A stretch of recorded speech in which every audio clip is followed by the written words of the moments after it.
Salam əziz izləyicilərim, xoş gördük sizi Xatirənin mətbəxində.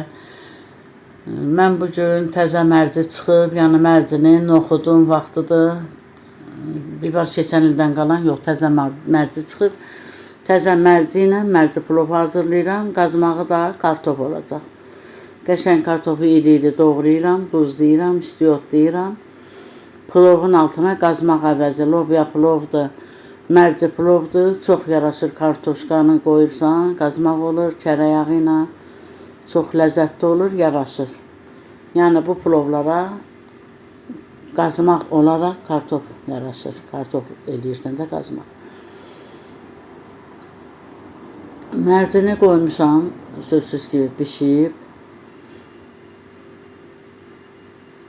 Mərci bax, görürsünüz ki, bişib, onu əlavə eləyirəm mən aş süzənə. Mərcini qatmıram plova. Rəngi nə qədər olmaya plova çıxır, elə xoşlamıram. Mərcini bişəndən sonra əlavə eləmişdim aş süzənə. Ondan düyünü də, duzlu suda qaynatdım həmişəki kimi də. Yəni plovu necə bişiririk. Süzmə vaxtında elə orada mərcinin üzərinə eləyirəm. Əlavə eləyirəm ora.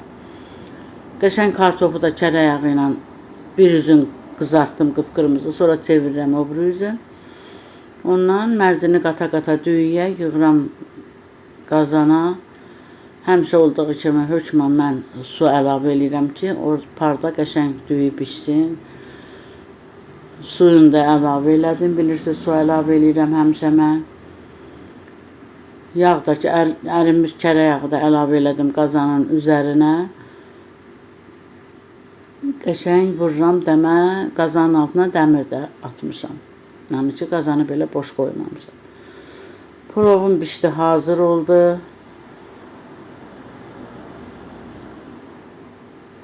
Plovu çəkib süfrəyə verirəm. Biraz da üzərindən sarı kök dökmüşəm. O sarı kök də onu, yəni ki, gözəllik verir. Adam var deyir, qatqılı plova sarı kök. Yox, sarı kök biraz mərci qaralan ərzaqdır da, bilirsiniz. Ona görə də onu sarı kök eləyəndə biraz plovun rəngi göyçək olur. Qəşəng qazmaqlar da, kartoflar da qıpqırmızı qızarıb. Çox ləzzətlidir, çox yaraşır mərci plova, paxla plov, lobya plova. Çəkirəm yeməyimi qəşəng, yağın təzədən yağ əlavə eləyirəm. Yağı çox aparır, qatqılı plovlar. Nə qədər yağ tökürsən, plov yağı götürür, çox dadlı olur, ləzzətli olur. Siz də bişirin inşallah. Sağ olun, sağlıqla qalın.